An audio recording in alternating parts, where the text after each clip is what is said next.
So, I heard you're looking for a go-to source for entertainment. Wait for it. Gaming? Wait for it. Anime? Plus Ultra! Mr. Eric Almighty and Phil the Filipino? Yeah, they've got you covered. And all you gotta do is... wait for it.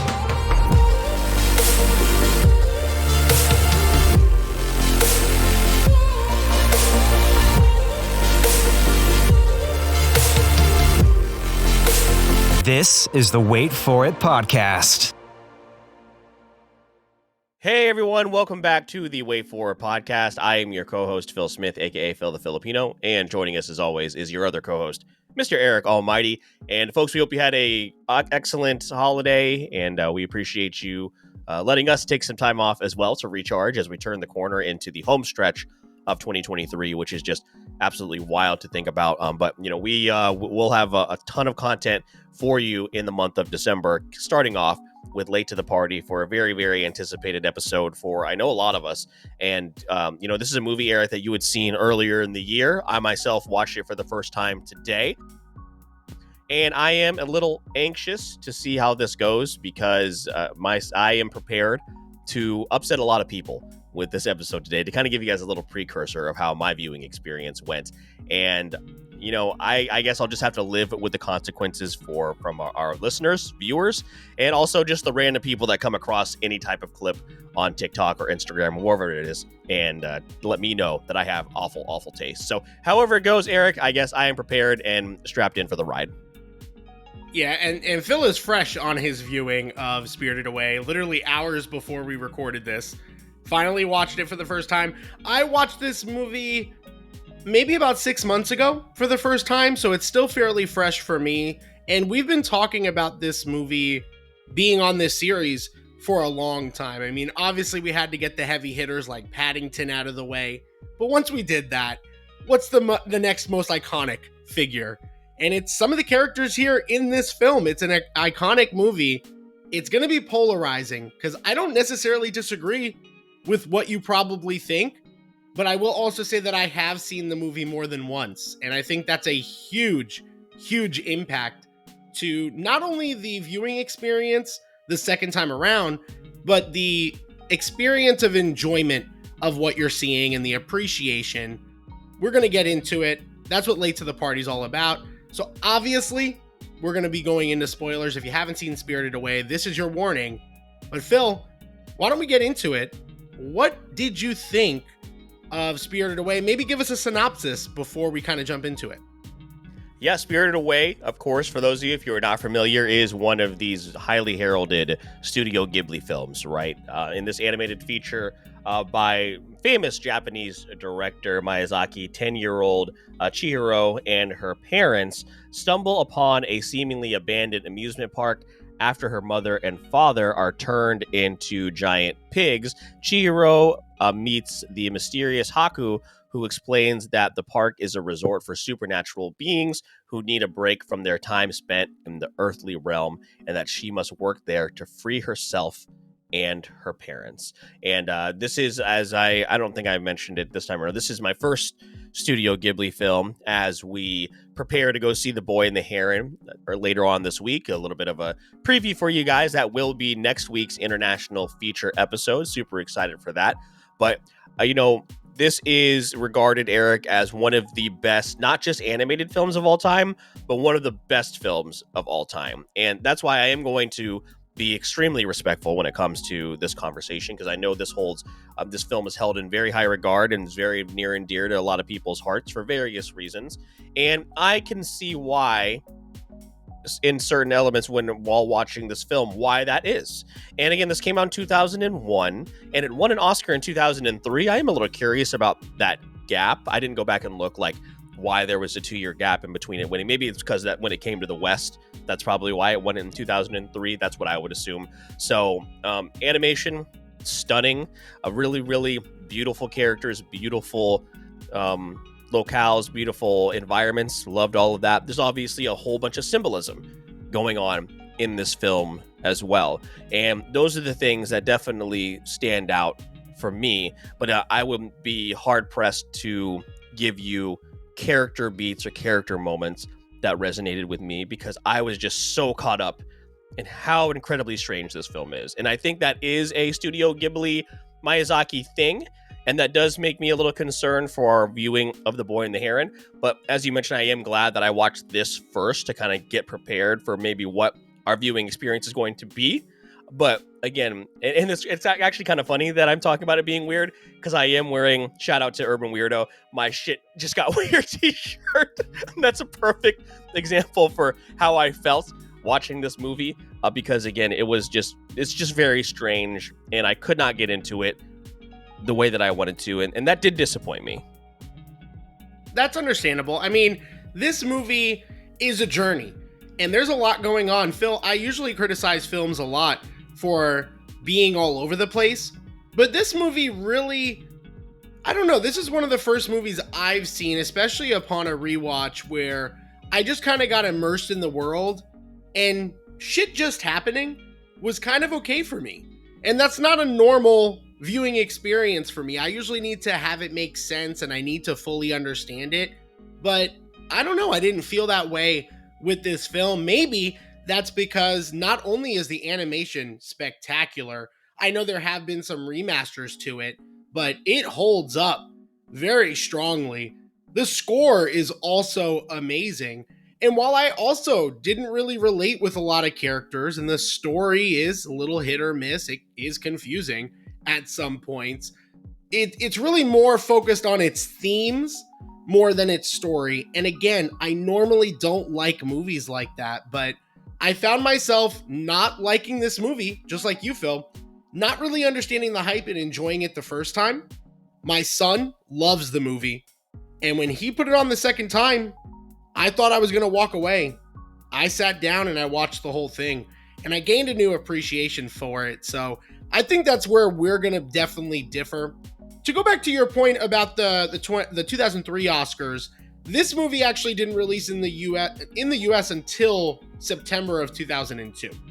So there was a gap, and Disney was involved in the English dub of this film, funny enough.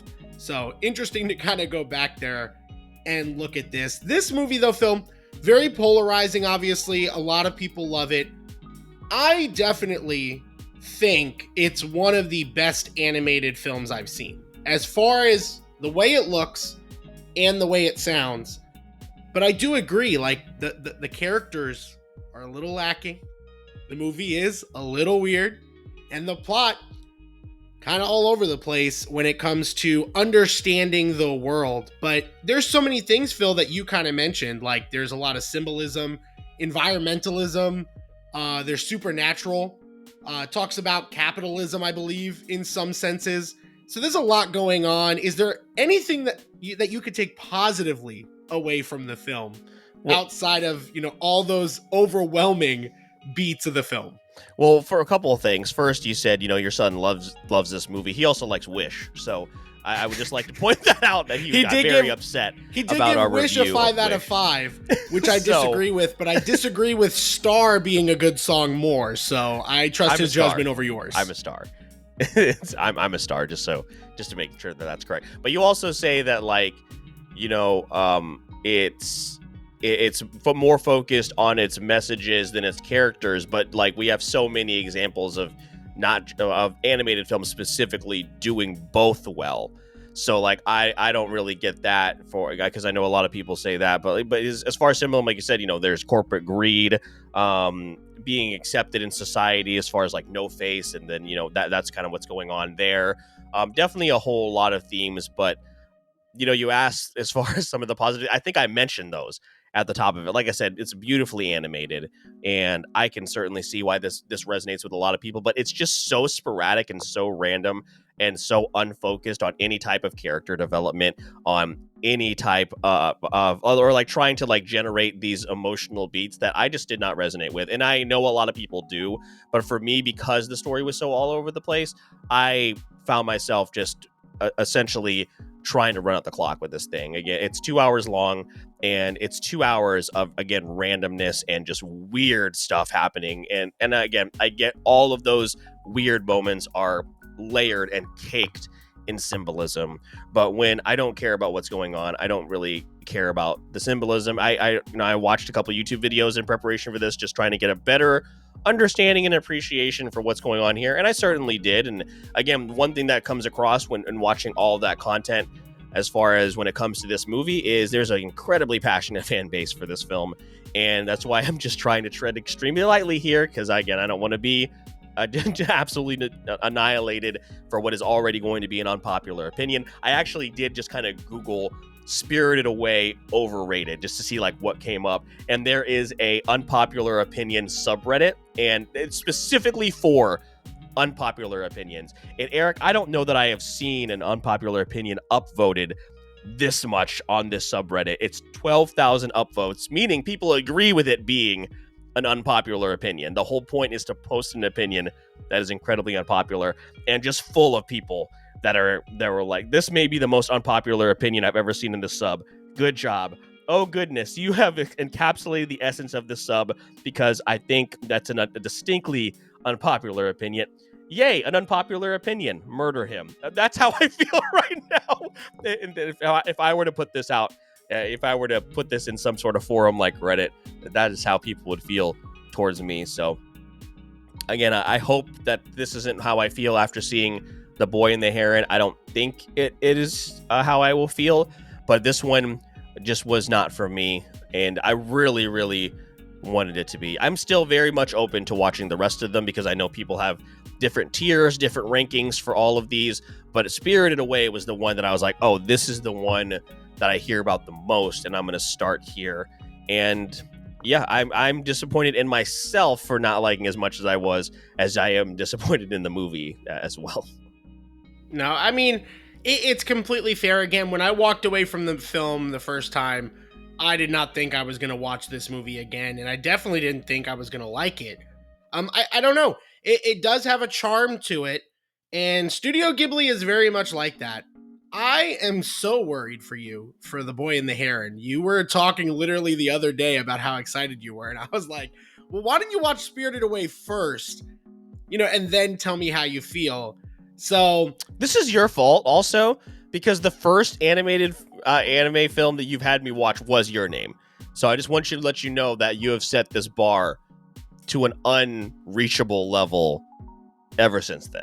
So you don't think that that's what I go through? I compare every film that I've ever watched. So RRR or Your Name? Or Your Name. It's, again, it's literally those two movies and Into the Spider-Verse. Like, my top three is pretty set in stone. It's those three films and then everything else. Like, there's a huge drop-off. Although somehow Puss in Boots: The Last Wish, I think is coming into its own. I think, man, should have just watched that. I think I love that movie more than I should. As far as top tier movies all time, but Phil, The Boy and the Heron right now, as it stands, I'll be the Rotten Tomatoes guy today. 97% tomato meter off of 109 reviews so far. Obviously, is yet to release in the States. 82% audience score, which is interesting. A little bit of a drop off there compared to Spirited Away. 221 reviews on the tomato meter, 96, and then a 96% audience score. And obviously, The Boy and the Heron has like less than 50 audience scores ratings. The Spirited Away is over 250,000. So is this the most popular one? I would say yes. Okay. I would say by a large margin, to be completely honest. Even looking at his filmography, Miyazaki, this is, I believe, on IMDb, his highest rated film that he has directed. And mind you, there's a lot of other ones you've probably heard about. Kiki's Delivery Service, My Neighbor Totoro. Howl's Moving Castle is a big one. I have a feeling you wouldn't like that if you didn't like this one, but I also don't like that one. So I don't know. Ponyo, a lot of films. This is the highest rated one. And like you mentioned, it's the one that people talk about the most. So I'm just really curious how you're going to not only go into The Boy and the Heron, but how you're going to walk out. It's going to be interesting. Yeah, we will see, especially since we're going with a huge Studio Ghibli fan in our friend Joyanne. So we will see how she reacts to it, because I'm not sure which one of these films is her favorite, but I do know she has like the sprites or whatever they're called on her phone. So like on her phone case. So Joyanne has a lot of art dedicated to Spirited Away, which Right. is a great plug to Joyanne, whose Yes. info will be in the show notes. We do have a code through her if you want to go to her site and you want to get some amazing merch. This is just a quick plug for Joyanne Draws. And again, her website, Joyanne MG, I believe. You'll see that in the show notes. Feel free to click on it, check it out, use our code. But yeah, she's a huge fan, I believe, of Spirited Away just from her artwork alone. In fact, I think that's like the main Studio Ghibli one that she does. Mhm. So yeah, I don't think she's going to be happy with you after this episode. No, probably not. It'll probably be the end of that sponsorship. So, but anyway, is yeah, like I said, I absolutely would. And I saw some of the people that also rated this lower on like IMDb, Letterboxd, stuff like that. They had similar things that, as I'm saying, were like they have heard so much about it and went into it absolutely wanting to love it, and I just didn't. It's just, so I watch a lot of weird stuff, and if I'm not invested in the characters or the story or whatsoever, then the weird becomes louder, right? Like all of that randomness is elevated and highlighted, and when because I didn't care about what else was going on, that's really all I could focus on. So sorry. I apologize if this is one of your favorite films. That is great. Again, it's just not for me. I will just go watch Your Name or Puss in Boots: The Last Wish and be on my way, and we can just part ways here. That's fine. I'm sorry. Well, no, don't part ways. I didn't. What Goodbye, you say, Eric. What did you say? Fuck me for? Goodbye. I didn't do anything. No, it's it's just super interesting to hear your take on it. It kind of justifies how I felt walking out of the movie for the first time and seeing it. Did you see it in theaters? No, I did not actually. Oh, no, okay. I saw it at home. I would love to see this movie in theaters. I think We had it a would chance, we missed it. So. Yeah, I think it would be a great experience on the big screen. Is there no chance that you'll ever watch this again? No, I'm not. I did think about maybe watching it again in dub, but Oh, you or watched sub. it in sub. No, I'm sorry, sub. I watched it. Oh. I'm sorry, thinking about going back and watching it in sub, but I don't think so. Have you letterboxed this thing? I have. Okay. What did I letterbox it? It's actually a great question. I will tell you this. I am still working on several lists. I would like to really commit to Letterboxd because I've kept up with 2023 very, very proactively. You know this for our end of year awards. We have the MCU movies ranked that we worked on our way to Ocala. We have like an animated film lists on there as well. I think we each made one. Mine's still a little interchangeable. I do have Spirited Away here at a 4.5. And yeah, a big gap. I'm just enchanted by this film. I just really am. I really, really am. I don't think you should have to see a movie twice to enjoy it. I don't think that you should have to understand all the symbolism and all the themes of a movie in order to enjoy it. And you talk about this all the time. I don't think you should have to go pull up YouTube movie explained and search that and watch a video explaining the movie to you. I don't know, but for this one, maybe. Like, that's like my exception. And I get it. I understand it. If you walk away saying you don't like this film, I'm not going to be the snob that's like, how dare you? I get it. I was there. But I gained an appreciation for it. And I will say, it's at a 4.5.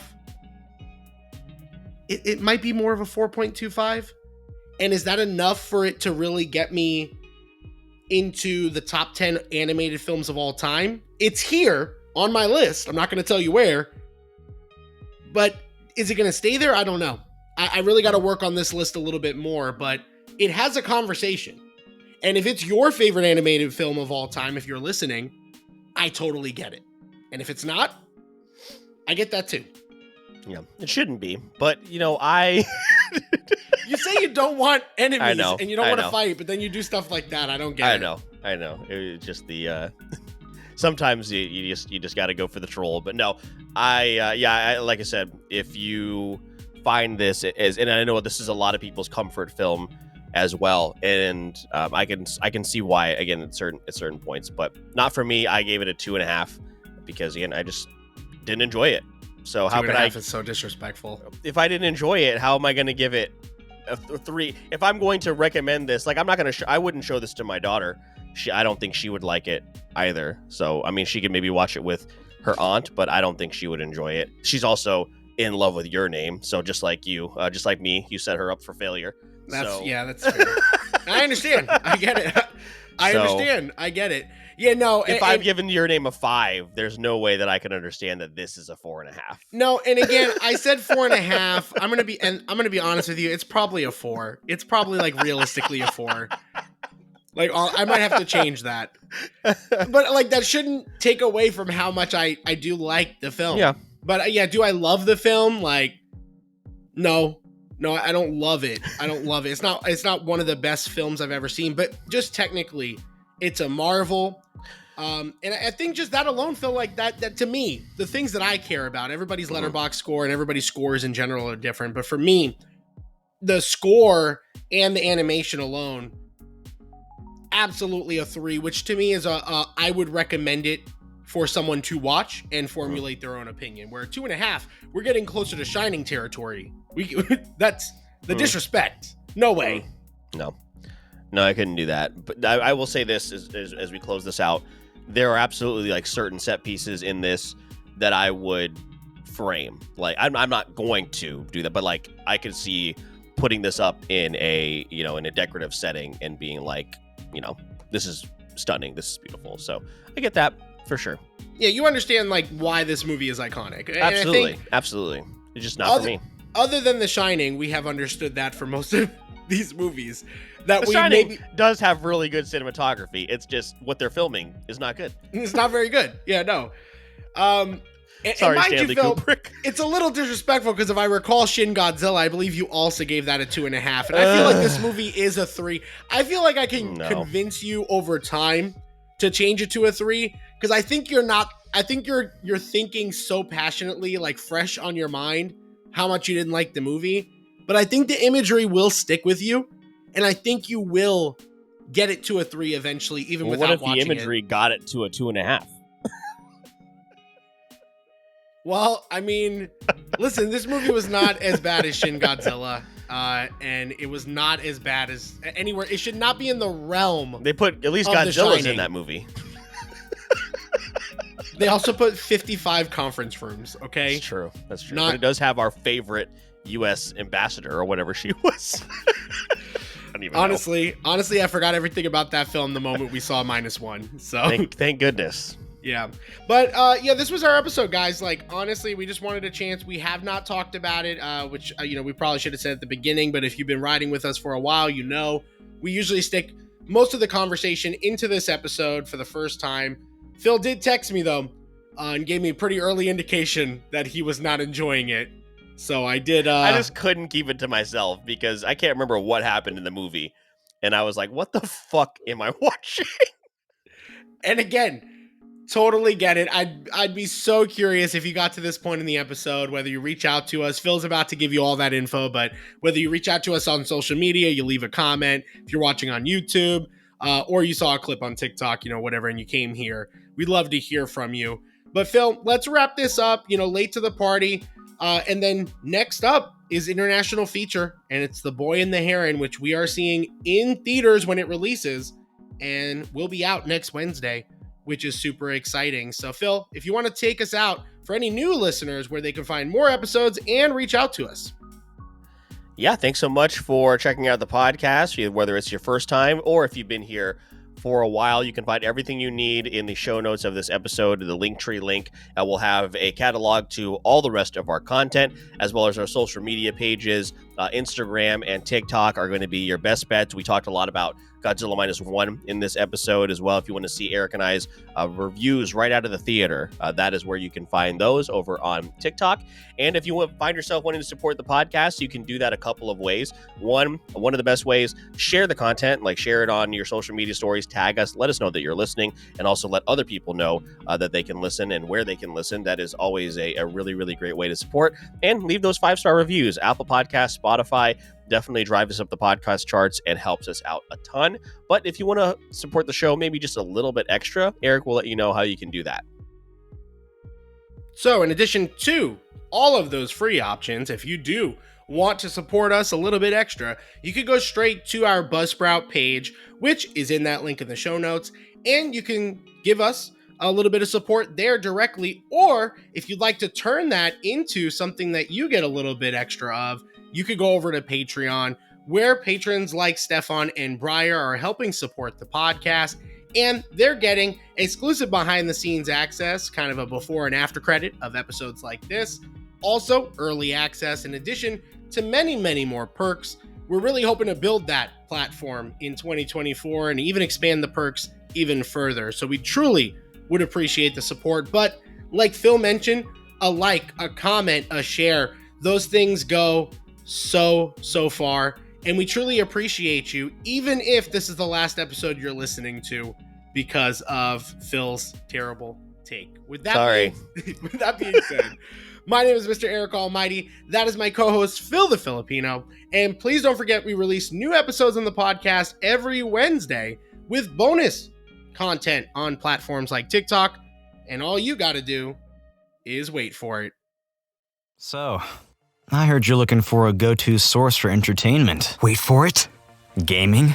Wait for it. Anime? Plus Ultra! Mr. Eric Almighty and Phil the Filipino? Yeah, they've got you covered. And all you gotta do is wait for it.